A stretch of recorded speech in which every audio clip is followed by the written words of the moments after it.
Bonjour, tout le monde va bien? Ça va? Ah, ça va.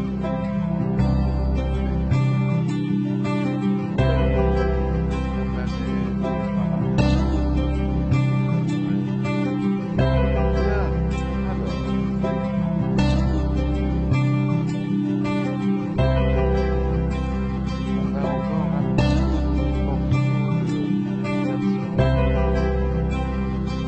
à faire, à terminer. Ça page 43. Le centre de conscience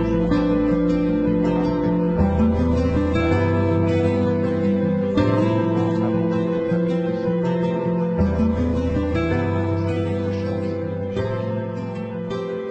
La notion de moi relative au non-moi s'est construite par le corps, par l'essence, d'où l'importance d'avoir une vue très claire de notre nature corporelle. Pour nous, êtres humains, êtres incarnés, les sens sont une base fondamentale.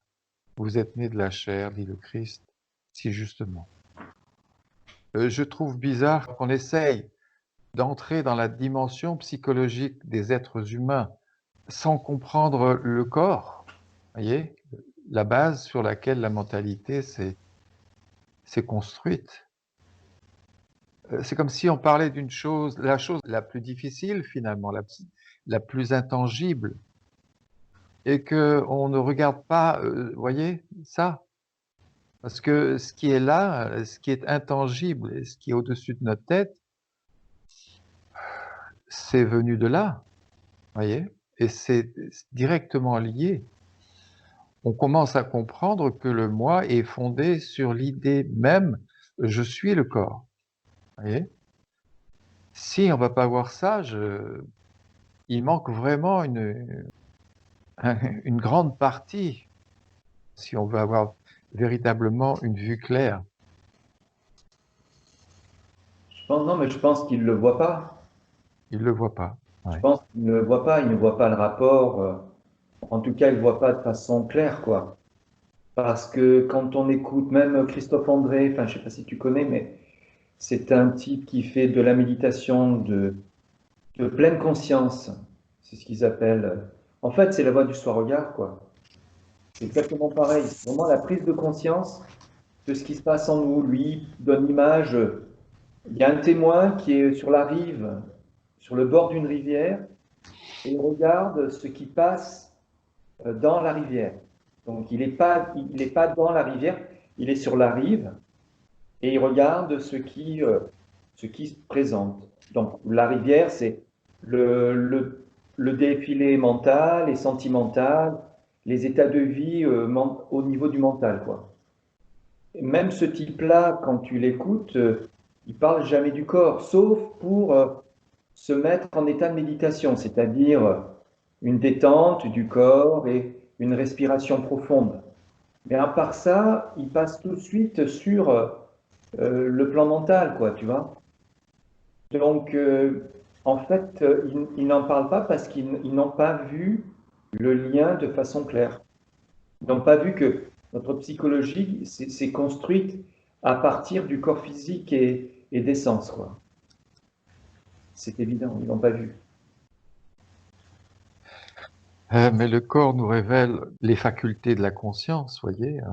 Il nous révèle des choses qui sont contenues dans la nature même de la vie, voyez. Il nous révèle beaucoup de choses, le corps. C'est dommage qu'il ne soit pas aussi si observé que ça, qu'on ne soit pas assez attentif à lui. C'est comme ça. La méditation est une ouverture et un abandon de l'âme. C'est un acte mystique, une remise au divin de ce que nous sommes, tel que nous sommes. Le vital participe lors d'une méditation car nous mettons en œuvre une énergie. Mais la méditation est également un état de non-désir. Le corps se détend naturellement, les muscles, le système nerveux et tout le métabolisme en général. Vous voyez, il y a une détente naturelle dès que vous portez des regards.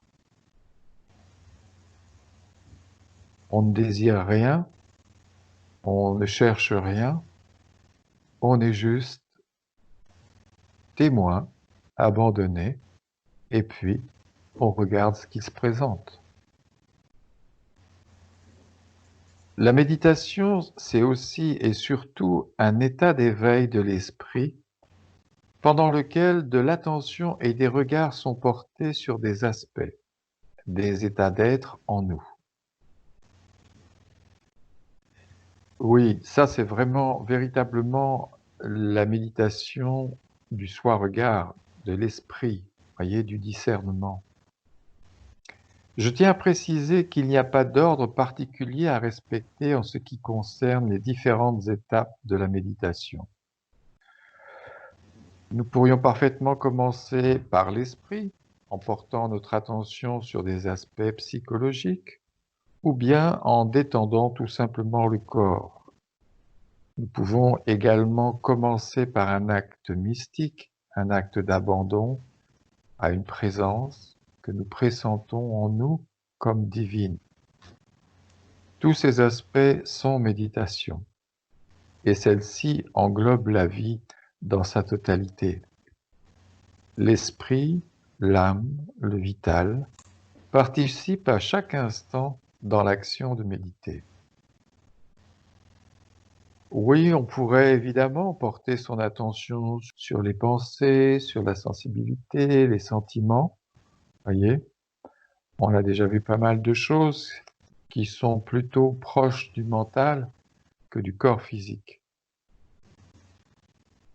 Mais néanmoins, il faut quand même s'appesantir un petit peu sur le corps et les sens et voir un peu plus clairement la nature de ce corps. Parce que c'est quand même la vie qui l'a conçu, ce corps. C'est la nature qui l'a conçu. Et certains individus, suivant leur nature, commencent leur méditation par des voies très différentes. Âme, esprit, vital. D'autres, tout au long de leur vie, se limitent à une seule des trois voies. Mais tôt ou tard, ils devront expérimenter les deux autres, car elles forment une trinité. Oui, Jean-Marc, si on voit un petit peu notre parcours depuis que nous avons rencontré Albert, à un moment donné ou à un autre, les voies se rejoignent, tu vois. Et puis maintenant, bien, on parle un peu plus de la présence. Il y a aussi un aspect sensible très présent. C'est vrai qu'au début, quand on rentre par la lucidité, parce que en fait c'était Albert, il s'exprimait en faisant appel à la lucidité, à la lumière, à l'esprit. Et c'est vrai que c'est un peu aride. D'ailleurs, il m'avait dit, vous verrez à un moment donné, vous vivrez les choses plus sensiblement et ça sera plus facile. Et c'est vrai que quand on passe par la lucidité, c'est un petit peu comme si on traversait un désert d'une certaine manière. C'est un peu sec, quoi. C'est un peu sec. Mais si on ne lâche pas, comme on disait l'autre jour, après, c'est toujours pareil, chacun commence par ce qui prédomine en lui. Chez moi, c'était la lucidité et chez toi aussi. Mais c'est vrai que quand notre âme, notre sensibilité vit la présence, alors là, ça donne. On a trois dimensions, on a les trois dimensions, et après, on parle plus sensiblement que lucidement. Quand je m'écoute parler, intervenir parfois dans les discussions, généralement, je parle de mon âme, de ma sensibilité qui vit le rayonnement de la présence. Et là, évidemment, c'est vivant, c'est beaucoup plus vivant, en tout cas, que quand on n'a que, on va dire, en prédominance, la partie lucide, la lumière.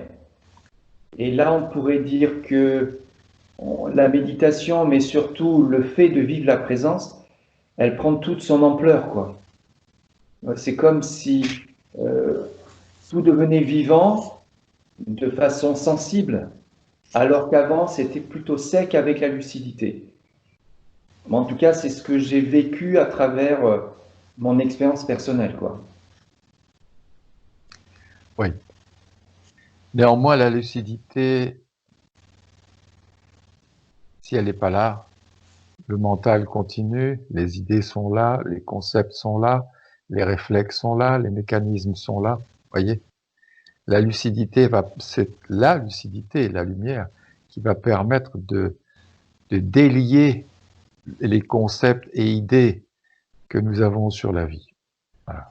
Ben, ça me fait toujours penser à Arjuna qui choisit de prendre Krishna comme accompagnateur sur le chemin de son accomplissement spirituel, plutôt que les milliers de guerriers qu'on met à sa disposition. Ouais. Eh oui, il faut cette lumière, voilà. Même si ça paraît un petit peu sec, même si ça paraît... L'éveil de l'esprit est généralement symbolisé par une ligne verticale. Vous voyez, une ligne verticale. C'est l'éveil de l'esprit. Lorsqu'on est dans l'éveil, une énergie, vous voyez, je me redresse, monte le long de la colonne et vient ici, vous voyez. Si vous avez vu Little Buddha, vous voyez le Bouddha sous son arbre, il est droit, vous voyez, c'est l'énergie qui monte, qui vient se loger dans son esprit.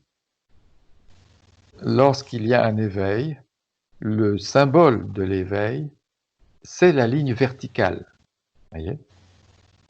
En effet, lorsque nous portons notre attention sur un aspect en nous, une énergie part du bas du sacrum et monte le long de la colonne vertébrale jusqu'à la tête. D'où le symbole de la ligne verticale. Voilà. La ligne verticale, c'est le symbole de l'éveil. La méditation mystique, l'abandon de l'âme au divin, lui, est symbolisé par une ligne horizontale. Vous voyez, si on voulait symboliser l'abandon, ça serait ouvrir ses bras, voyez, et je m'abandonne. On aurait envie de dire à la vie, je m'abandonne totalement à toi. On aurait envie de dire à la présence, mais prends-moi totalement. Je veux m'abandonner complètement à toi. Le rayonnement de l'être semble comme s'étaler à l'infini, d'où le symbole de la ligne horizontale.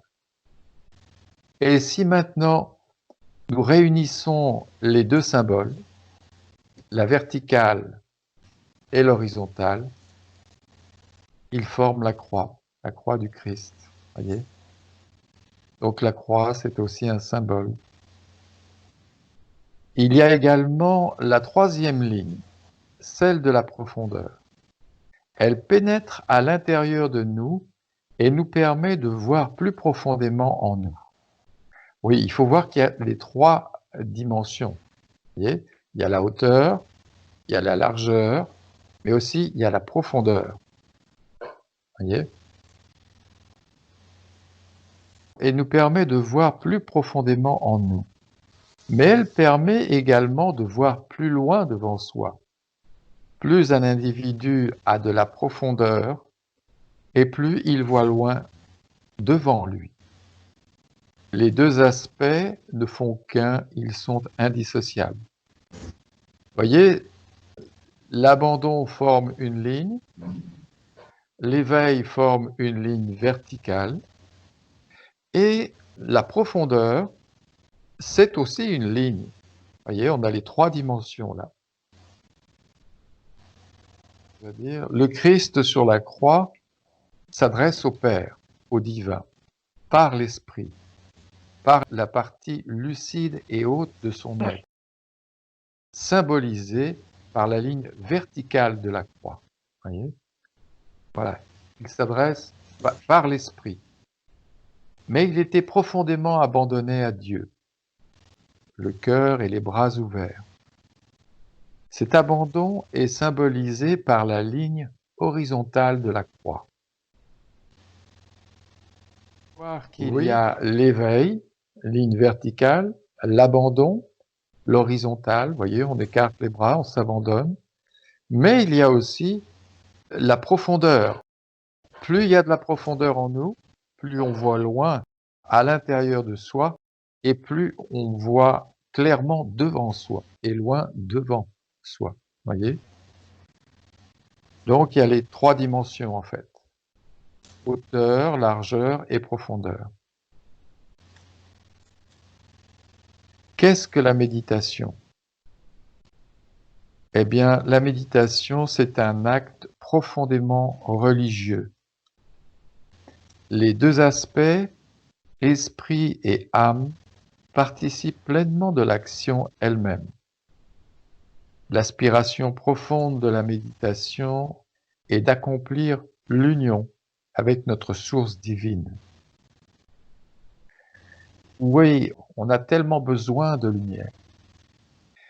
C'est notre âme qui nous pousse, vous voyez, elle nous met la pression, notre âme. On a une pression au fond de nous. Elle nous pousse. Je veux voir clair, j'ai besoin de voir clair. L'aspiration profonde de la méditation est d'accomplir l'union avec notre source divine. L'âme sait qu'il y a quelque chose au-delà de ce mental mécanique, égoïste, c'est-à-dire cette espèce de plafond qui nous empêche d'ouvrir notre esprit, qui nous empêche de nous unir à l'être. Elle le sait, l'âme, et elle nous demande. Méditer, c'est accepter à la seconde ce que nous sommes. C'est être abandonné à ce que nous sommes. Le second mouvement est une attention portée, un éveil de l'esprit, afin de prendre conscience de ce qui trouble la paix et l'harmonie en nous. Le premier mouvement dans un regard porté, c'est de s'abandonner à ce que nous sommes. Bien, on est heureux, on est malheureux, on est tracassé, voyez, on est dans la joie, bien. Et le second mouvement est une attention portée, voyez. Le premier mouvement, finalement, c'est le mouvement de l'âme qui s'abandonne. Et le second mouvement, c'est l'éveil de l'esprit, afin de comprendre les causes, afin de comprendre et de voir clairement ce qui trouble l'harmonie en nous. Voyez? Le but suprême et profond de la méditation est d'établir une relation entre l'individu que nous sommes et la source divine. C'est pour cette raison que je me permets de dire que la méditation est un rendez-vous que nous prenons avec le divin et l'être. Nous sommes le sanctuaire où le rendez-vous a lieu. L'intellect doit faire place au témoin.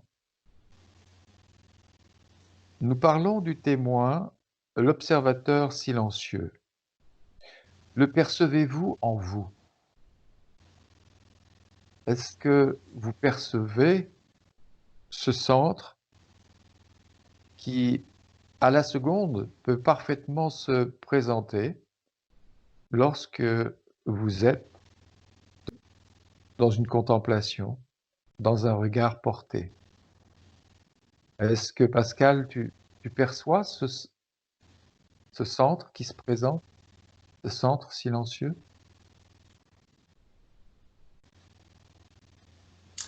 Le silence, oui. Il y a quelque chose derrière ce silence. Tu dis maintenant que tu perçois le silence, tu vois le silence. Mais il y a quelque chose dans ce silence qui perçoit le silence.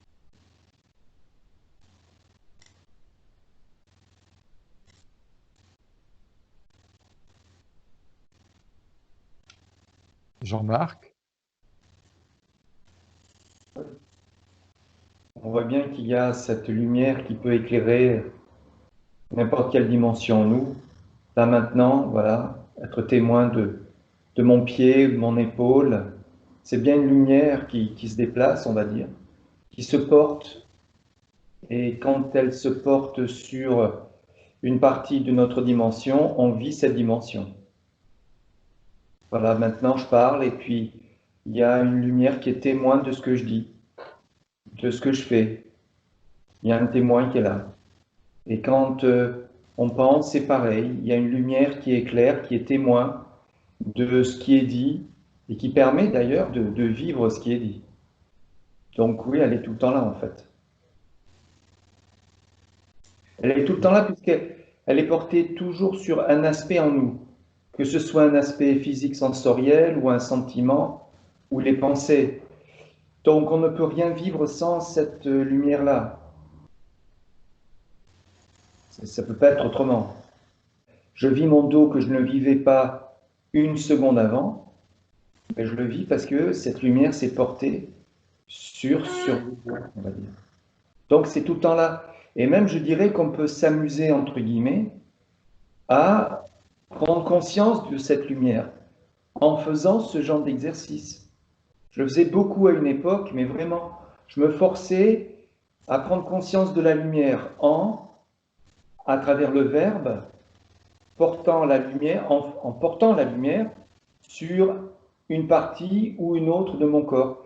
Et je l'ai fait exprès pendant longtemps, ça, pour qu'elle devienne plus consciente, que ce soit plus précis, quoi. Que la perception soit beaucoup plus précise, qu'il y a effectivement une lumière que l'on peut porter sur n'importe quel aspect en nous, et cet aspect devient vivant quand cette lumière est là. Mais moi, je trouve que c'est un bon exercice que de faire exprès pour en prendre conscience, parce que le but, c'est de prendre conscience qu'il y a une lumière qui éclaire et qui fait qu'on vit les choses parce qu'elle est là. Et quand elle n'est pas là, on ne vit pas tel ou tel, on va dire, état particulier en nous. Donc, ça peut être un exercice, par exemple. Oui, les yogas le font beaucoup, hein, par le corps, la respiration. On dit, enfin, il y a des techniques de méditation qui sont très portées sur le corps. Voyez, on dit prenez conscience de vos épaules, de votre tête, détendez votre cou, votre gorge. Voyez. Donc, on se sert beaucoup du corps pour focaliser cette lumière. Et c'est fait pour calmer le mental. Voilà. Mais en faisant ça, on peut aussi prendre conscience qu'il y a une lumière. C'est-à-dire qu'il y a le témoin qui peut prendre conscience qu'il y a bien une lumière qui est présente et que sans elle, on ne peut pas vivre voilà, tel ou tel aspect en nous, tel et tel état en nous. Donc on a les deux choses. On a, comme tu disais, une détente du corps si on la fixe sur le corps, mais en même temps, on a le témoin qui se rend compte qu'effectivement, il y a bien une lumière et qu'effectivement, donc c'est une autre prise de conscience, qu'effectivement, sans elle, rien ne peut être vécu en nous. Donc on peut avoir les deux phénomènes en fait. Cette prise de conscience dont tu parles, elle est importante parce que, en général, si on ne fait que focaliser l'attention sur le corps, porter une attention sur le corps, faire un genre de yoga, si vous voulez, ou de méditation corporelle, il reste un arrière-plan. L'idée que c'est moi qui focalise cette lumière sur le corps. Alors que si on prend conscience de la lumière qui prend conscience du corps ou de la pensée, il n'y a plus de moi. C'est la lumière qui prend conscience. Voyez?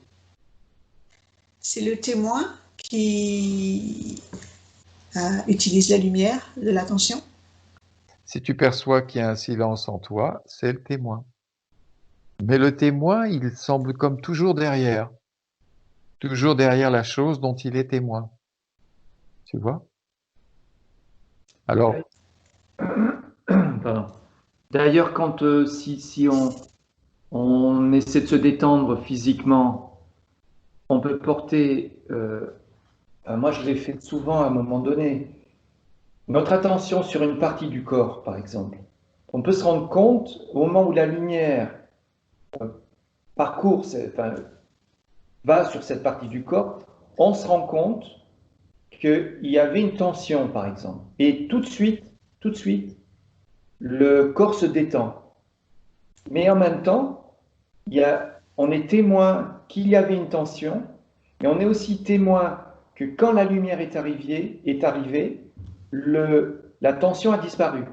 C'est-à-dire qu'on va vivre une détente, mais être témoin qu'avant l'arrivée de la lumière, il y avait une tension. Et aussi être conscient que c'est parce qu'il y a la lumière qui a fixé une partie du corps que cette détente a eu lieu. Ça, c'est quelque chose que j'ai souvent constaté. Ce que je veux dire par là, c'est quelque chose de simple à constater si on le fait. Tu vois, on peut être tendu sans s'en rendre compte. Et si on fixe, par exemple, je sais pas, les bras ou les épaules, par exemple, moi, c'est les épaules, parce que je suis souvent en train de travailler et je me rends compte à un moment donné qu'il y a une tension. La lumière fixe les épaules, tout de suite, la tension diminue. Mais il y a aussi une prise de conscience que la tension diminue, puisque je le dis, c'est qu'il y a eu une prise de conscience. Donc il y a à la fois la lumière qui est là, qui va, par sa présence, eh bien, faire que la tension va être consciente et va diminuer, mais en même temps, il y a la prise de conscience que c'est grâce à la présence de la lumière que cette détente a eu lieu. Je ne sais pas si je suis très clair, mais c'est quelque chose de simple, enfin, de facile, qu'on peut tous constater, quoi. Oui, on peut avoir des tensions inconscientes et on va de plus en plus souvent faire attention au corps et faire attention aux tensions dans le corps. C'est ça. Parce que en étant beaucoup plus détendu, c'est très agréable. On est dans l'harmonie à ce moment-là. On vit l'harmonie. Donc, on va faire de plus en plus attention au corps et aux tensions qu'il y a dans le corps. Lorsque le témoin va prendre conscience des tensions, alors le corps va se détendre et il va s'abandonner. C'est assez magique quand on peut vivre ça. On pourrait même se dire, mais c'est inutile d'être tendu. Pourquoi être tendu? Ça n'a pas de sens. Alors on se détend. Vous voyez? Je suis tendu dans le ventre, je peux être tendu, comme Jean-Marc, dans les épaules, je peux être tendu même psychologiquement, hein, tu vois, en général, c'est lié, hein, la tension du corps est liée à une tension psychologique.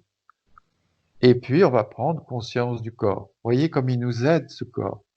Il nous aide beaucoup. Ça va? Oui, Okay. et même mentalement, ce qui se passe pour moi en ce moment depuis quelque temps, là, c'est que ça c'était déjà le cas avant, mais il y a deux étapes. Il y a, on va dire, il y a une prise de conscience que la lumière est prise dans le mental. Il y a un recul en fait. Donc la lumière sort du mental, mais à peine la lumière est sortie du mental, qu'elle est reprise par le mental. Mais ça, on ne se rend même pas compte. Ça va tellement vite. Tu vois, on est dans un truc, il y a une prise de conscience, la lumière sort, la chose disparaît, mais dans la seconde qui suit, hop, le mental revient sous une autre forme. Et de nouveau, on est pris.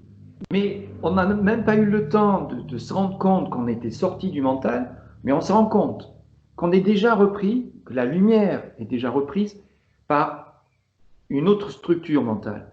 Ça va très vite. C'est pour ça qu'ils disent que le mental, c'est comme l'eau. C'est-à-dire que si tu l'empêches de passer par un côté, elle va passer par l'autre, quoi, par un autre côté. Et donc ça, c'est un petit peu ce qu'on dit, c'est-à-dire que ça a été très net, c'était hier ou avant-hier, peu importe. C'était dans la journée, ce qui est plus difficile pour moi de prendre conscience de ce qui se passe dans le mental, parce qu'il y a ça là. il y a le corps avec cette notion de l'image, c'est moi le corps. Donc ce truc, comme je disais l'autre jour, et puis le monde extérieur, ça accapare beaucoup la lumière, quoi. Et pendant ce temps, le mental, lui, il tourne tranquille. Je ne sais pas si je suis clair, mais le mental tourne tranquillement. Enfin bon, il y a une prise de conscience que la lumière était prise dans le mental. Il y a eu une sortie du mental. Et hop, de nouveau, la lumière a été prise par une autre structure, avec un moi à chaque fois, une notion de moi. Mais immédiatement, il y a eu un recul. Et dans ce recul était intégré, attention, la lumière est de nouveau prise dans le mental. Et là, hop, voilà, ça s'est arrêté tout de suite. Donc voilà, c'est ce qu'on essaie de dire. Avec le corps physique, c'est possible, mais avoir ce recul, prise de conscience et recul, mais aussi au niveau mental. Ça, c'est un exemple type d'un recul. Enfin, voilà. Oui. Le témoin va nous aider à prendre conscience. À prendre conscience du corps, des tensions dans le corps et de notre mental, de nos pensées. Mais c'est pas facile en ce qui concerne le mental parce que, voilà, comme disait Jean-Marc, lorsque les pensées tournent, évidemment, il y a une espèce de force, on va dire électromagnétique, qui absorbe la lumière. Et il y a une espèce de sursaut à faire pour prendre conscience du mouvement. Et on va être pris. Mais des sursauts vont être faits. C'est ça qui est important. C'est que vous allez pouvoir vivre l'expérience du sursaut, l'expérience de l'éveil.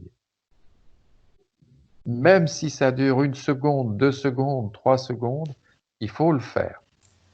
Je suis pris dans mon mental, je suis pris dans mes pensées, je suis pris dans mes émotions.